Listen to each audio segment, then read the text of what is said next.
Hello, everybody. My name is Chris Lieu, and I'm a GI medical oncologist at the University of Colorado Cancer Center. Thank you for taking the time today to talk about developing a personalized surveillance and prevention plan after completing all of your treatment for colorectal cancer.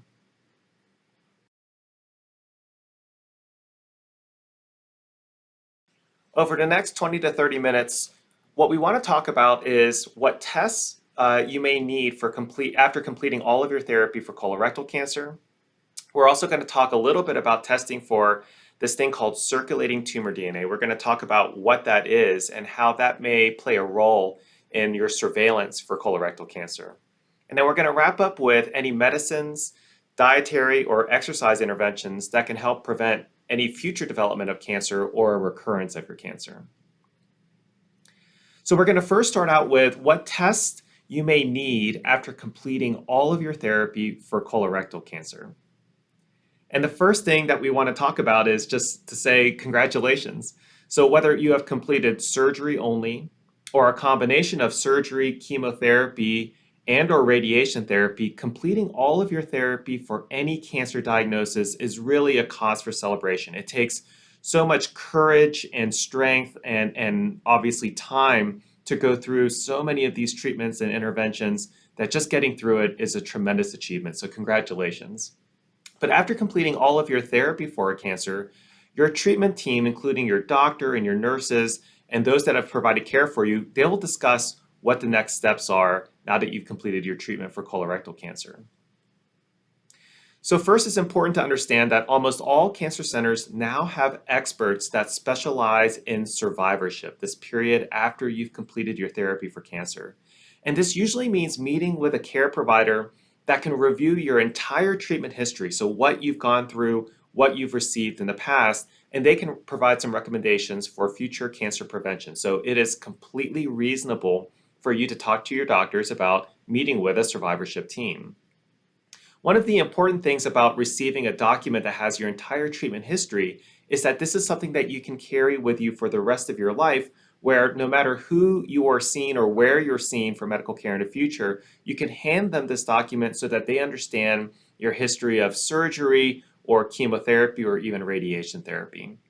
So please, please, please ask your doctor and your care team about a referral for survivorship. And again, a lot of these survivorship clinics will provide you with not only this treatment history, but we'll also talk about some of the strategies that we're going to discuss in the next 20 to 30 minutes about how to prevent future cancer and also how to deal with some of the side effects that cancer treatment can sometimes cause. So what testing will I need now that I've completed all my therapy for colorectal cancer? And so for most patients, the surveillance testing will really be determined by the stage of cancer that was diagnosed. So for instance, for patients with stage 1 colorectal cancer, there's actually no screening that is recommended other than a routine colonoscopy. And this is just due to the very, very low risk of recurrence, which means that if you're diagnosed with stage 1 colorectal cancer, you may not need any further lab tests to look for colorectal cancer, and you may need no further imaging like CT scans or PET scans to look for recurrence of colorectal cancer. And the reason why is because when stage 1 colorectal cancer is removed, the recurrence risk is so low that other testing or more testing may lead to more cost and harm than actually doing anything for you. For patients with stage 2 and 3 colorectal cancer, where the cancer has been completely removed, the guidelines recommend obtaining a CT scan every 6 to 12 months in the first 2 years of surveillance. So after you have your cancer surgery, we recommend getting a CT scan every 6 to 12 months in the first 2 years. And then for years 3, 4, and 5, you get an annual CT scan. And the purpose of that CT scan is to look at the organs in the body and to look for any evidence of either recurrence of the cancer or even sometimes new cancer. Carcinoembryonic antigen, which is a long word, or CEA for short, is a blood test that measures for a protein that is produced by cancer. Now, CEA isn't a perfect test by any stretch of the imagination, but this blood test can sometimes increase awareness or increase concern for recurrence if the trend continues to go up. Now, it's important to understand that some patients that have a lot of colorectal cancer will have completely normal CEAs. And we have plenty of examples of patients that have no evidence of any colorectal cancer, but have kind of persistently higher CEAs. So it's important to understand that this is just a tool that we use. But if we see that the CEA continues to increase, it may spur us to get an early CT scan to look for cancer recurrence. It's important to know that this blood test is typically drawn every 3 months in the first 2 years of surveillance, and then every 6 months for years 3, 4, and 5. For patients with stage 4 colorectal cancer who have had all of their metastatic disease removed, and the most kind of common situation here is a patient with stage 4 colorectal cancer that had limited liver mets, and so you take out the colorectal cancer, the primary tumor, but you also do a surgery to remove the limited liver metastases. At that time, the patient, even though they have stage 4 colorectal cancer, you deem them to have no evidence of disease, or they call that for short sometimes NED. But in patients with stage 4 colorectal cancer who have had all of their metastatic disease removed, the guidelines recommend obtaining a CEA, that blood test, and a CT scan every 3 months for year 1, and a CT every 6 months for year 2, and a CT annually for years 3, 4, and 5. So this is a little bit different than the surveillance that we do for stage 2 and 3 colorectal cancer, with a little bit higher rate of CT scan, getting it every 3 months for the first year, but then every 6 months for year 2, and then annually for years 3, 4, and 5.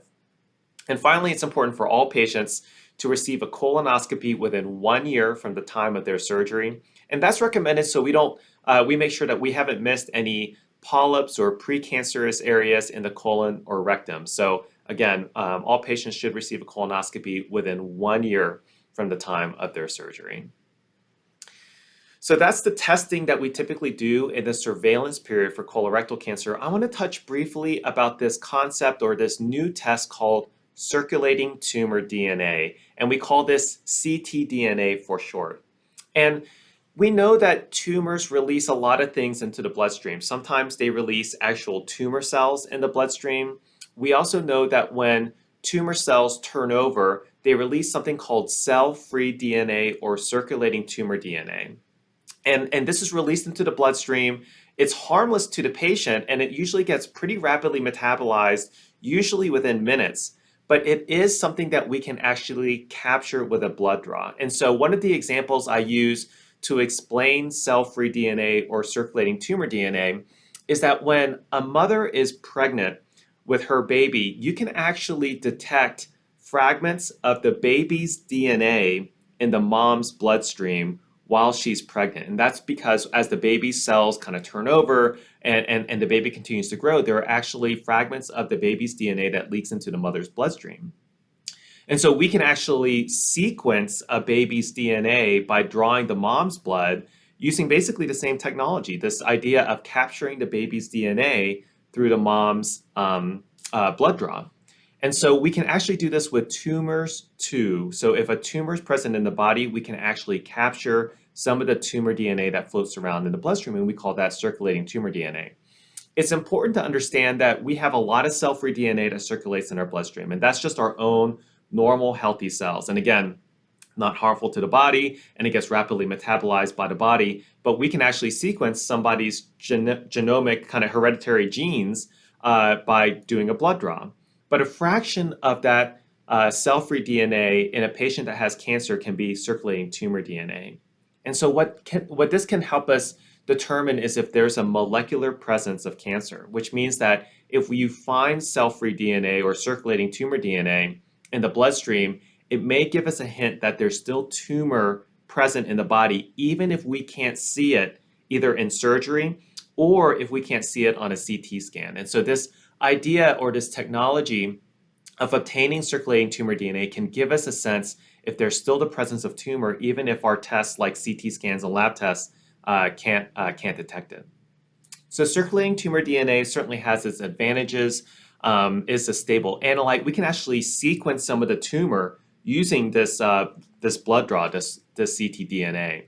And it also gives us a real-time look in terms of what's going on in the body. And that can be really, really important when we're trying to determine whether or not the cancer is completely removed out of somebody's body or if there's some tumor potentially remaining. And so the real question is, should I get ctDNA testing? And I bring this up because this is obviously a big, big topic and certainly a major area of investigation. But my recommendation is just to talk to your doctor about the risks and the benefits of obtaining this blood draw for circulating tumor DNA or ctDNA. Again, the test has a really high ability to detect cancer in the body, but nobody really knows quite what to do with this information if the test is positive for cancer DNA. And what I mean by that is that if the ctDNA is negative, in other words, we can't detect the presence of circulating tumor DNA, that's a great sign. It means that there's likely no evidence of cancer in the body. However, and so the test can actually be really, really reassuring. But if the test is positive, it's really unclear what the next step should be. In other words, nobody knows if increasing the frequency of CT scans or even starting chemotherapy at that time can really improve survival or save lives. And that's what we really, really want to do with any test. We want to have that information and know exactly what to do in order to save lives. We will know the answer to these questions in the future. We do not know them right now. And so my advice right now in talking about ctDNA is really to talk to your doctor about the benefits and the risks of obtaining the test because for some patients, they may really, really want this information, even if we don't totally know what to do about it. Some patients may say, you know what, I would rather not know. If you don't know whether or not to start chemotherapy earlier or later, then I might not want that information. So definitely something to talk about with your care team.